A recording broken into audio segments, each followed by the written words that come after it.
नमस्कार, स्वागत है आप सभी का खबर अभी तक की खास पेशकश 1 मिनट पूरी रिपोर्ट में। मैं हूं आपके साथ नासिर कुरैशी। खबरों की शुरुआत फटाफट अंदाज में पूरी रफ्तार के साथ और विस्तार के साथ। एलन मस्क ने नया ट्वीट कर कोको कोला खरीदने की बात की है, जो तेजी से वायरल हो रहा है।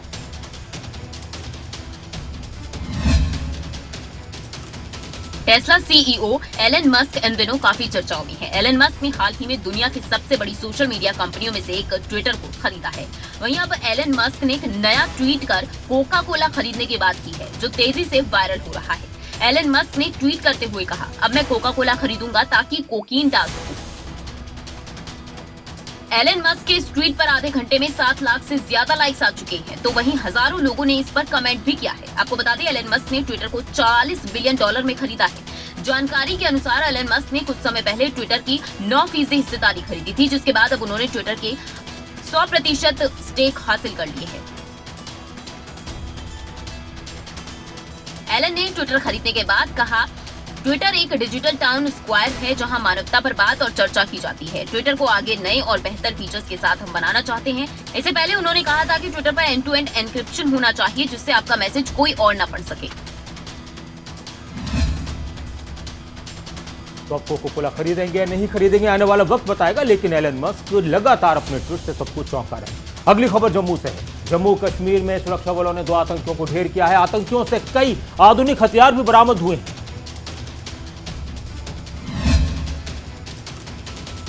जम्मू कश्मीर के पुलवामा के मित्रीगाम इलाके में बुधवार को आतंकियों और सुरक्षा बलों के बीच मुठभेड़ शुरू हुई, जिसे लेकर पहले सूचना मिली कि मुठभेड़ के दौरान एक आतंकवादी मारा गया। हालांकि गुरुवार को पुलिस ने कहा कि पुलवामा के मित्रीगाम इलाके में जारी मुठभेड़ में एक आतंकवादी मारा गया है। ऐसे में कुल 2 दहशतगर्दों को मार गिराया गया है। इनके पास से 2 AK-47 राइफल बरामद की गई है। कश्मीर के IGP विजय कुमार ने कहा, जारी मुठभेड़ के दौरान एक और आतंकवादी को ढेर कर दिया गया है। मारे गए दोनों आतंकवादियों की पहचान स्थानीय आतंकवादी एजाज हाफिज और शाहिद अयूब के रूप में की गई है। आतंकियों के पास से 2 AK-47 राइफलें बरामद की गई हैं। दोनों अल बद्री संगठन से ताल्लुक रखते थे। IGP कश्मीर विजय कुमार ने कहा, मुठभेड़ में मारे गए दोनों आतंकवादी मार्च-अप्रैल 2022 के महीने के दौरान जिले में बाहर से आए मजदूरों पर हुई कई हमलों में शामिल थे। इससे पहले रविवार को जम्मू कश्मीर के पुलवामा जिले में ही सुरक्षा बलों के साथ हुई मुठभेड़ के प्रतिबंधित संगठन लश्कर-ए-तैयबा के एक डिप्टी कमांडर समेत 3 आतंकवादियों को मार गिराया गया था। काफी दिनों से लगातार जम्मू कश्मीर में सुरक्षा बलों और आतंकियों के बीच मुठभेड़ हो रही है, लेकिन आतंकियों को ढेर भी कर रहे हैं हमारे जवान। अगली खबर कोरोना को लेकर। भारत में कोरोना के केस फिर से बढ़ने लगे हैं। पिछले 24 घंटे में कोरोना के 3003 नए केस सामने आए। 3303 नए केस सामने आए हैं। लगातार आंकड़ा बढ़ रहा है। भारत में बीते 24 घंटों में कोरोना वायरस संक्रमण के 3303 नए मामले सामने आए हैं। एक दिन पहले के मुकाबले ये आंकड़ा 12% से ज्यादा है। मंगलवार को कोरोना के 2927 नए मामले सामने आए थे। वहीं 32 लोगों की मौत कोरोना से हुई थी। देश में अब कुल कोविड-19 संक्रमितों की संख्या बढ़कर 4,30,68,000 हो गई है। बीते 24 घंटे में देश भर में 35 से ज्यादा लोगों की कोरोना संक्रमण से मौत हुई है। केरल में हुई 26 मौतें बैकलॉग आंकड़े के तौर पर जुड़ी हैं। इसके साथ ही भारत में कोविड-19 से अब तक कुल 5,23,693 लोगों की मौत हो चुकी है। वर्तमान में भारत में कोरोना संक्रमण के 16,980 एक्टिव केस हैं। ये कुल केसों का 0.04% है। देश का कोविड-19 रिकवरी रेट 98% है। इसके अलावा दिल्ली, मुंबई और हरियाणा में भी कोरोना केस में लगातार बढ़ोतरी जारी है। कोरोना की रफ्तार ने राज्य सरकारों को फिर से चिंता में डाल दिया है। बढ़ते कोरोना केसेस सरकार के साथ जनता की भी परेशानी और चिंता बढ़ा रहे हैं। उम्मीद है कि बहुत ज्यादा नहीं बढ़ेंगे और लोग अभी से ही एहतियात बरतना शुरू कर देंगे। अगली खबर झज्जर से है। राज्यसभा सांसद दीपक हुड्डा ने कार्यकर्ताओं से मुलाकात की और मिलकर चलने और मिलकर लड़ने की बात कही। साथ ही उन्होंने उदय भान को कांग्रेस प्रदेश अध्यक्ष बनाने के फैसले को उचित फैसला भी बताया। हरियाणा कांग्रेस अध्यक्ष पद पर हुई पूर्व विधायक उदय भान की नियुक्ति को राज्यसभा सांसद दीपेंद्र हुड्डा ने सही समय पर लिया गया उचित फैसला बताया। उन्होंने कहा, हाईकमान ने सकारात्मक विकल्प के तौर पर उदय भान का चयन कर जन भावनाओं पर मुहर लगाने का काम किया है। साथ ही दीपेंद्र हुड्डा ने कार्यकर्ताओं से मिलकर साथ चलने और साथ लड़ने की बात भी कही। दीपेंद्र हुड्डा ने कहा, प्रदेश कांग्रेस अध्यक्ष पद पर उदय भान का चयन कर कांग्रेस हाईकमान ने दिखा दिया है कि पूर्व सीएम भूपेंद्र हुड्डा सर्वमान्य नेता है। इस दौरान दीपेंद्र हुड्डा जनहितों के मुद्दे पर एक बार फिर जेजेपी बीजेपी की सरकार को घेरते हुए नजर आए। उन्होंने कहा इस सरकार से हरियाणा का हर वर्ग परेशान है और वो बड़ी ही आशा भरी नजरों से कांग्रेस की ओर देख रहा है। मैंने कहा कि हुड्डा साहब के नेतृत्व में कांग्रेस पार्टी एकजुटता के साथ जनता की लड़ाई लड़ेगी हरियाणा प्रदेश में, और आज हरियाणा प्रदेश का हर वर्ग इस सरकार से, भाजपा सरकार से त्रस्त है। अगली खबर 1 मिनट में पूरी रिपोर्ट। उदय भान कांग्रेस के प्रदेश अध्यक्ष बनाए गए हैं। उनको नई जिम्मेदारी मिलने के बाद भूपेंद्र हुड्डा के समर्थकों में खुशी की लहर है। कांग्रेस नेता राजेश जून ने लड्डू बांटे।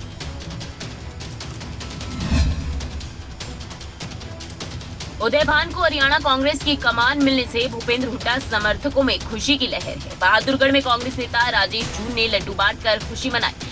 इस दौरान सैकड़ों कांग्रेस कार्यकर्ता स्थानीय नेता राजेश जून के कार्यालय पर इकट्ठा हुए और खुशी का इजहार किया। कांग्रेस नेता राजेश जून का कहना है कि भूपेंद्र हुड्डा को अब फ्री हैंड मिल गया है। भूपेंद्र हुड्डा के ड्राफ्ट को ही आलाकमान ने अमली जामा पहनाया है। अब हर तरफ हरियाणा प्रदेश में कांग्रेस की धूम मचने वाली है। राजेश जून का कहना है कि भूपेंद्र हुड्डा का ग्राफ बढ़ रहा है और अगले विधानसभा चुनाव में कांग्रेस भारी बहुमत हासिल करेगी और प्रदेश के अगले सीएम चौधरी भूपेंद्र सिंह हुड्डा होंगे। हमारे माननीय चौधरी भूपेंद्र सिंह हुड्डा के कहने पर बनाया गया है। उस खुशी में हम सभी बहादुरगढ़ क्षेत्रवासी अपनी तरफ से ये लड्डू बांटकर खुशी जाहिर कर रहे हैं। चौधरी भूपेंद्र सिंह हुड्डा की लहर बनते हुए फिर से हरियाणा में कांग्रेस सरकार बनेगी।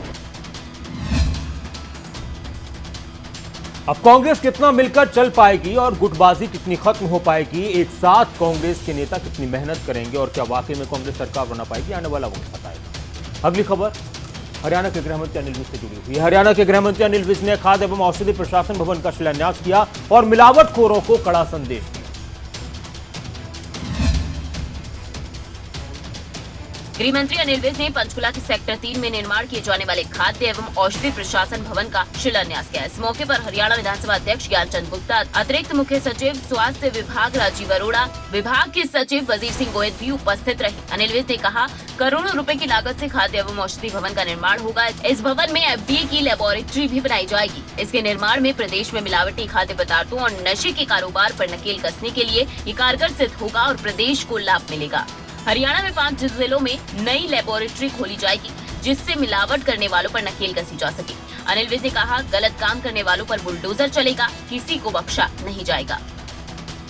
फूड एंड ड्रग एडमिनिस्ट्रेशन का कार्यालय और लैब का आज उद्घाटन रखा गया है। यहाँ पर वो बनाया जाएगा। हमारे पास अलग से इसका कार्यालय खुलता बहुत कुछ नहीं थी। 1 मिनट पूरी रिपोर्ट में अगली खबर पंचकुला से। पंचकुला में रानी लक्ष्मीबाई आत्मरक्षा प्रशिक्षण के प्रथम राज्य स्तरीय समारोह का आयोजन किया गया, जहां हरियाणा के शिक्षा मंत्री कौरपाल गुर्जर ने बतौर मुख्य अतिथि शिरकत की। पंचकुला में रानी लक्ष्मीबाई आत्मरक्षा प्रशिक्षण के प्रथम राज्य स्तरीय समारोह का आयोजन किया गया। इस कार्यक्रम का आयोजन पंचकुला के सेक्टर 1 PWD रेस्ट हाउस में हुआ। इस दौरान हरियाणा के शिक्षा मंत्री कौरपाल गुर्जर विशेष रूप से कार्यक्रम में शामिल हुए। राज्य स्तरीय इस कार्यक्रम में 73 प्रशिक्षकों को बेल्ट देकर सम्मानित किया गया। वहीं इसके बाद शिक्षा मंत्री मीडिया से भी रूबरू हुए और कहा कि हमने टारगेट से ऊपर बेटियों को प्रशिक्षित किया है। कि आज जो आत्मरक्षा के लिए प्रशिक्षण देने का कार्यक्रम अपने स्कूल में शुरू किया। हमारा टारगेट जो था वो 1,21,000 था, लेकिन जो प्रशिक्षण दिया गया वो 1,23,000 से ज़्यादा प्रशिक्षण है। और मैं समझता हूँ ये आज के टाइम की बहुत बड़ी। वहीं कौरपाल गुर्जर ने भी कहा कि हमारी बेटियों ने हमें कहीं निराश नहीं किया, चाहे खेल हो या शिक्षा हो। उन्होंने कहा, जिन बच्चों ने अच्छा काम किया है उनको बेल्ट, मोबाइल भी दिए गए हैं और 5 मई को 2.5 लाख टैबलेट भी वितरित किए जाएंगे। खिलाड़ियों का, छात्रों का हौसला बढ़ाना बहुत जरूरी और इस तरह की कोशिश होती रहनी चाहिए। अगली खबर आगे बढ़ते हैं। दिल्ली के जहांगीरपुरी में हुई हिंसा मामले में गिरफ्तारियां जारी हैं। पुलिस ने 2 और आरोपियों को गिरफ्तार किया है। अब तक कुल 28 लोगों से पुलिस की पूछताछ चल रही है। 16 अप्रैल को हनुमान जयंती के दिन शोभा यात्रा के दौरान दिल्ली के जहांगीरपुरी में हुई हिंसा मामले में दिल्ली पुलिस क्राइम ब्रांच ने 2 आरोपियों को गिरफ्तार किया है। पुलिस सूत्रों से मिली जानकारी के मुताबिक ये दोनों शख्स रिश्ते में भाई हैं और इनका सीधा ताल्लुक मुख्य आरोपी अंसार से था। इन दोनों पर हिंसा वाले दिन शोभा यात्रा में शामिल लोगों पर कांच की बोतलों से हमला करने का आरोप है। साथ ही ये तलवार भी लहराते दिखाई दिए थे। पुलिस के मुताबिक हिंसा में इन दोनों का काफी रोल था। दोनों भाइयों के अंसार से अच्छी जान पहचान थी और लगातार संपर्क में रहते थे। फिलहाल पुलिस इन दोनों आरोपियों से बेहद गंभीरता से पूछताछ करने में जुटी हुई है। वहीं इस पूरे हिंसा मामले में पुलिस ने 28 लोगों को गिरफ्तार किया है, तो वहीं 3 नाबालिग को भी बाल सुधार गृह भेजा गया है। वहीं दिल्ली पुलिस क्राइम ब्रांच के पास इन 28 नाबालिग में से अंसार समेत 9 आरोपी हैं, जिनसे वो पूछताछ कर और अन्य आरोपियों का पता लगाने में जुटी है। दिल्ली के जहांगीरपुरी इलाके में 16 अप्रैल को हनुमान जयंती जुलूस के दौरान 2 समूहों के बीच झड़प के बाद पथराव किया गया और कई वाहनों को आग के हवाले कर दिया गया। इसके बाद हुई हिंसा में आम नागरिक और कई पुलिसकर्मी जख्मी हुए थे। अगली खबर पानीपत से। 1 मिनट में पूरी रिपोर्ट। पानीपत में बदमाशों के हौसले बुलंद हैं। भाभी के इलाज के लिए पैसे ले जा रहे एक व्यक्ति के साथ मारपीट की और उससे पैसे छीने। पानीपत में युवक का अपहरण कर करीब 6 लाख की लूट को अंजाम देकर व्यक्ति को अधमरा कर रिफाइनरी रोड पर फेंक कर बदमाश फरार हो गए। युवक ने होश में आते ही डायल 112 पर घटना की जानकारी दी। युवक ने बताया कि भाभी के उपचार के लिए पैसे लेकर आया था, लेकिन अचानक से एक गाड़ी आई, युवक को कार में डालकर फरार हो गई। युवक के साथ 3 बदमाशों ने जमकर मारपीट की, करीब 6 लाख की नकदी लेकर फरार हो गए। सर मैं ना यहाँ से चल रहा था बरसी करोड़ के सामने से अपनी गाड़ी में बैठ के और पेमेंट ले रखी थी मैंने 6 लाख रुपए। भाभी का हार्ट का ऑपरेशन होना है, अंदर रहते हैं भाभी जी। मैंने अपनी गाड़ी का काम करवाया वहाँ पे बड़ौली मार्केट में और गाड़ी भेज दी मैंने। वो लोग वहीं पे मौजूद थे उस टाइम जिसने वारदात करी ना, पिटाई करी जी, बहुत पिटाई करी। पर मेरे को ना एक बार तो पता लगा थोड़ा बहुत कहाँ पे ले जा रहे हैं, उसके बाद में पता लगा नहीं। युवक पूरी रात बेसुध रहा। पुलिस ने घायल युवक को अस्पताल में भर्ती कराया, बदमाशों की तलाश शुरू कर दी।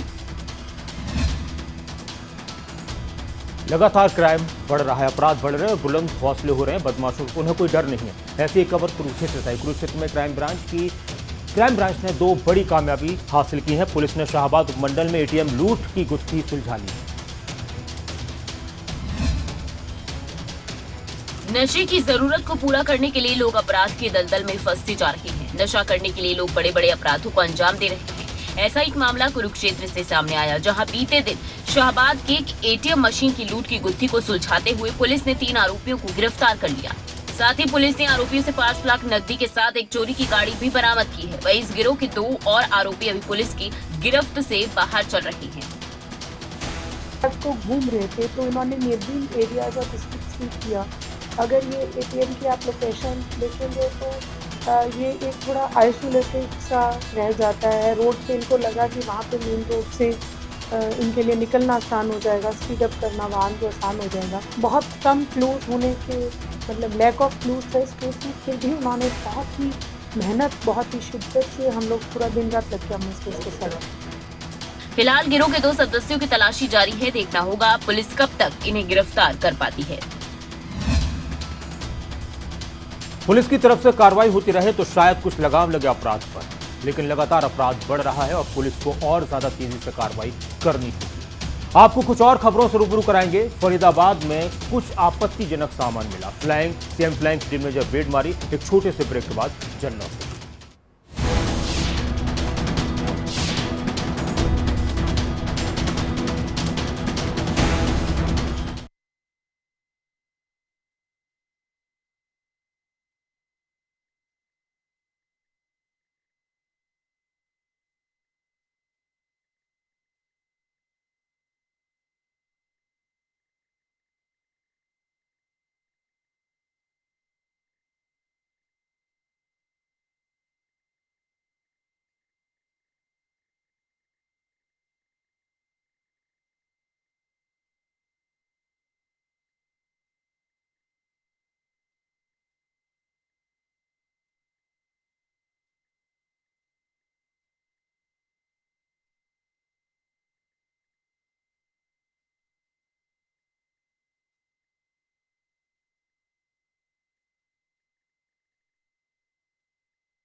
खबरों में आगे बढ़ते हैं, 1 मिनट पूरी रिपोर्ट फटाफट अंदाज में। खबर रफ्तार से भी और विस्तार से भी। फरीदाबाद के बल्लभगढ़ में सीएम फ्लाइंग की टीम ने एक गोदाम में रेड की, मौके से कई आपत्तिजनक सामान बरामद किए।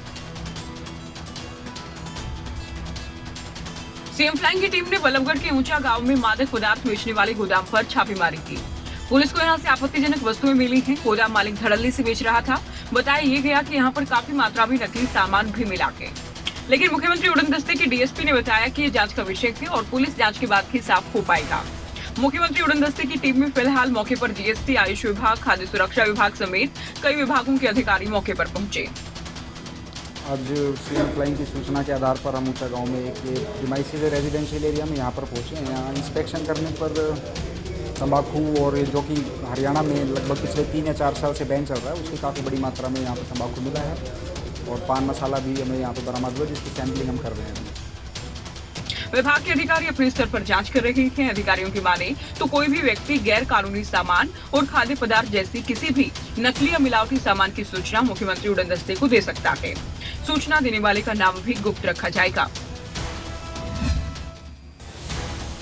1 मिनट पूरी रिपोर्ट में अगली खबर कैथल से है। हरियाणा सरकार के फैसले के खिलाफ कैथल में टीचर्स ने सड़कों पर उतरकर प्रदर्शन किया और फैसले के विरोध में प्रदर्शन किया। क्या है वो फैसला जिसका टीचर्स विरोध कर रहे हैं? हरियाणा सरकार की तरफ से आदेश जारी किए गए हैं कि जिसकी इनकम परिवार पहचान पत्र के अनुसार 1,80,000 रुपए से कम है, उनके बच्चों को सरकार निजी स्कूलों में पढ़ने के लिए 900 से 1200 रुपए देगी। इस फैसले से सरकारी स्कूलों के शिक्षकों में काफी नाराजगी है, जिसे लेकर सभी शिक्षक जिला सचिवालय में इकट्ठा हुए और प्रदर्शन किया। तहसीलदार को मुख्यमंत्री के नाम ज्ञापन सौंपा। प्रदर्शन इसलिए है कि सरकार एक तरफ तो जो गरीब बच्चे हैं उनकी फीस प्राइवेट स्कूलों को देने जा रही है, कक्षा 2 से लेकर के कक्षा 12 तक, वो क्या नाम है सरकारी स्कूलों में जो बच्चे पढ़ रहे हैं उनको ऑफर किया है प्राइवेट स्कूलों को सरकार ने कि वो अगर पढ़ाना चाहते हैं तो उनको फीस दी जाएगी। स्कूल में जो बच्चा पढ़ेगा उससे सरकार फीस लेगी। मतलब ये क्या ये न्याय है? मतलब शिक्षकों ने कहा कि सरकार चोर दरवाजे से स्कूलों को बंद करवाना चाहती है, जो कि कतई नहीं होने देंगे। शिक्षक अपने हक की लड़ाई के लिए पूरे हरियाणा के कर्मचारी वर्ग को इकट्ठा करेंगे और अगर सरकार ने उनकी बात नहीं सुनी तो इससे भी बड़ा प्रदर्शन करेंगे। शिक्षा की बात बच्चों की फीस पर काफी बवाल होता रहता है। अगली खबर की तरफ बढ़ते हैं। पानीपत में बड़ा हादसा सामने आया, जहां दादा के साथ जा रही छात्रा को क्रेन ने कुचल दिया। हादसे में छात्रा की मौत हो गई तो वहीं छात्रा के दादा गंभीर रूप से घायल। पानीपत जिले में बड़ा हादसा उस वक्त हो गया जब बाबलपुर मंडी की 19 साल की साक्षी अपने 65 वर्षीय दादा सुभाष को छोड़ने जा रही थी। उसी वक्त छात्रा को क्रेन ने कुचल दिया। हादसे में पोती की मौत हो गई जबकि दादा गंभीर रूप से घायल हो गए। वहीं 14 साल का नाबालिग क्रेन चालक हादसे के बाद हाइड्रा को मौके पर छोड़कर भाग रहा था कि लोगों ने उसे पकड़ लिया। हादसे के बाद लोगों की भीड़ मौके पर जमा हो गई। हादसे की सूचना police control room number dial 112 पर दी गई। सूचना मिलते ही पुलिस मौके पर पहुंची। छात्रा के शव को तुरंत पोस्टमार्टम के लिए सिविल अस्पताल भिजवाया गया। ये हाइड्रा आ रहा था आउट रोंग साइड से, लड़की कच्चे में थी, उसका दादा भी साथ में था और हाइड्रा वाला ने उसके ऊपर चढ़ा दिया और ऑन द स्पॉट लड़की खत्म हो गई। बच्चा भी हाइड्रा चलाने वाला कम उम्र का था, 14-15 साल का था। ये हाइड्रा वाले की है, नाबालिग बच्चों को ये गाड़ियाँ पकड़ा देते हैं, 14-15 साल के बच्चों को, इनको नॉलेज तो कुछ होती ही नहीं। सदर थाना पुलिस मामले की आगामी कार्रवाई कर रही है। क्योंकि आरोपी चालक नाबालिग है तो देखना यही होगा कि पुलिस क्या कार्रवाई अमल में लाती है। एक नाबालिग बच्चे की हरकत और उसके परिवार की लापरवाही ने एक बच्ची की जान ले ली और एक शख्स को गंभीर रूप से घायल किया। यहाँ से एक और खबर है सिरसा से। सिरसा के चतरगढ़ पट्टी के पास देर रात एक सड़क हादसा हुआ। एक कार डिवाइडर पर लगे बिजली के ट्रांसफार्मर से टकराई और ट्रांसफार्मर कार पर गिर गया। सिरसा की चतरगढ़ पट्टी के पास देर रात एक सड़क हादसा हो गया। बरनाला रोड की तरफ से आ रही कार डिवाइडर पर चढ़ गई।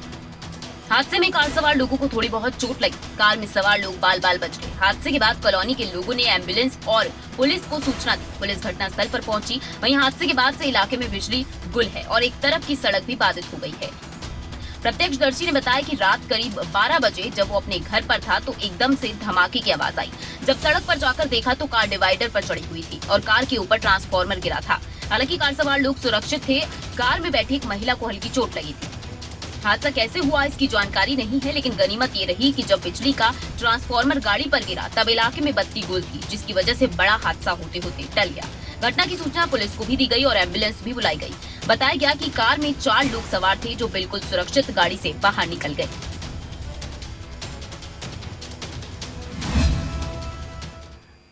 एक मिनट पूरी रिपोर्ट। अगली खबर बहादुरगढ़ से है। बहादुरगढ़ में मार्केट फीस से भरे बिना फसल स्टॉक करने वालों पर कार्रवाई तेज हो गई है। शहर में 3 फ्लोर मिल्स पर जुर्माना लगाया गया है। 1 मिनट में पूरी रिपोर्ट। गेहूं के बढ़ते दामों के बीच व्यापारी और आटा मिल्स बिना रिकॉर्ड बनाए गेहूं को स्टॉक कर रही हैं, ताकि मार्केट फीस और HRDF फीस की चोरी की जा सके। ऐसे व्यापारियों पर नजर बनाए रखने के लिए झाड़ौदा बॉर्डर पर कर्मचारियों और पुलिस ने मिलकर नाका लगा दिया है। आटा मिल्स पर छापेमारी की जा रही है, जिसके नतीजे भी सामने आने लगे। बहादुरगढ़ की बड़ी आटा मिल आरती फूड पर छापेमारी कर 5500 क्विंटल से ज्यादा गेहूं बरामद किया गया, जिसके रिकॉर्ड में एंट्री नहीं थी। ऐसे ही हालात पहलवान और हनुमान फ्लोर मिल्स पर भी देखने को मिले। छापे में मिले रिकॉर्ड से ज्यादा गेहूं पर मार्केट कमेटी ने फीस के साथ 25% जुर्माना भी लगाया है। मार्केट कमेटी के सचिव रामनिवास ने बताया कि उच्च अधिकारियों के आदेश और सूचना के आधार पर छापेमारी की जा रही है। 3 फ्लोर मिल्स से मिले गेहूं पर फीस और जुर्माने की करीब 7 लाख रुपए की रिकवरी की जा चुकी है। बहादुरगढ़ में पिछली बार के मुकाबले इस बार सिर्फ 20% गेहूं आया है। किसानों को नुकसान तो हुआ ही है, साथ ही मार्केट कमेटी को भी भारी भरकम नुकसान हुआ है। 1 मिनट पूरी रिपोर्ट। अगली खबर आपदाओं से जुड़ी हुई। आपदाओं पर काबू पाने के लिए हिसार में NDRF की टीम तैनात रहेगी, जिससे पूरे हरियाणा को फायदा होगा। आपदाओं के बाद जो भी जरूरत होगी उसको पूरा किया जाएगा। जिले में स्थापित उद्योगों, गैस प्लांट, संवेदनशील संस्थाओं, बिजली संयंत्रण और अन्य मौसमी आपदाओं से होने वाले जान माल के नुकसान को देखते हुए अब हिसार में NDRF की टीम की स्थायी तौर पर तैनाती की गई है।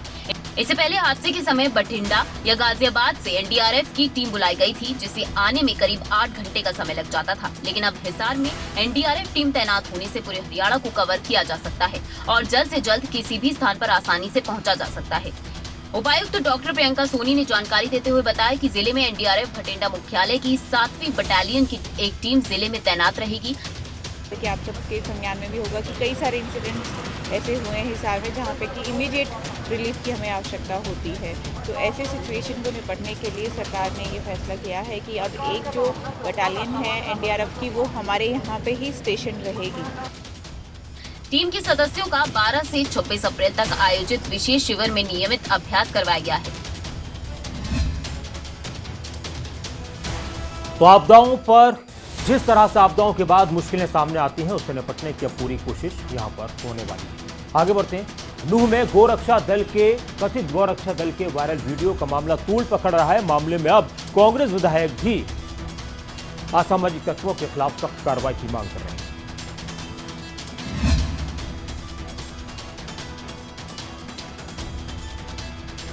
गौरक्षा दल के वायरल हो रही वीडियो का मामला लगातार तूल पकड़ रहा है।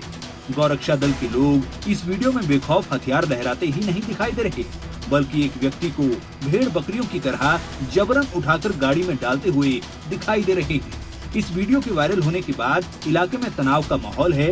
इसी कड़ी में कांग्रेस विधायक मामन खान इंजीनियर, कांग्रेस विधायक मोहम्मद इलियास समेत कई विधायक, समाज सेवी और इलाके के सैकड़ों लोगों ने डीसी अजय कुमार और एसपी वरुण सिंगला से मुलाकात की। मुलाकात के दौरान तल्ख लहजे में गौरक्षा दल के सदस्यों की कार्रवाई को लेकर बातचीत हुई। वीडियो भी वायरल हुई है, इसी की जांच करते हुए और ज्ञापन पर एक्शन लेते हुए पुलिस इसमें नेसेसरी लीगल एक्शन ले। ये इन्वेस्टिगेशन का मैटर है, तो जैसे भी ज्ञापन में जिन जिन चीज़ों को डिस्क्लोज किया है आप उस पर तुरंत पैसा ही एक्शन।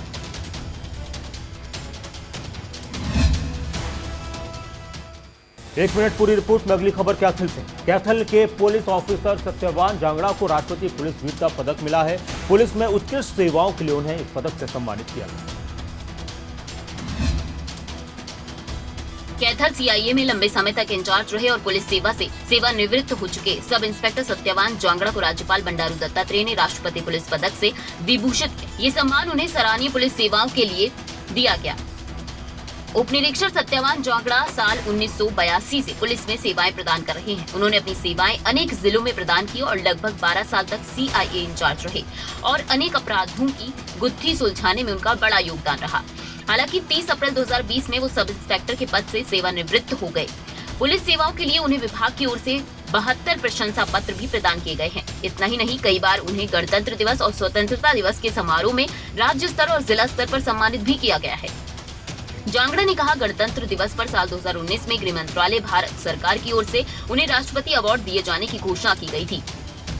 आपको बता दें, पंचकुला में बेहतरीन सेवाएं देने वाले पुलिस कर्मियों और अधिकारियों को राज्यपाल की ओर से पुलिस अलंकरण समारोह में सम्मानित किया गया। और इस बुलेटिन में इतना ही, लेकिन खबर अभी तक पर खबरों का सिलसिला लगातार जारी है। आप बने रहे खबर अभी तक के साथ। एक ब्रेक के बाद फिर से खबरों की शुरुआत करते हैं।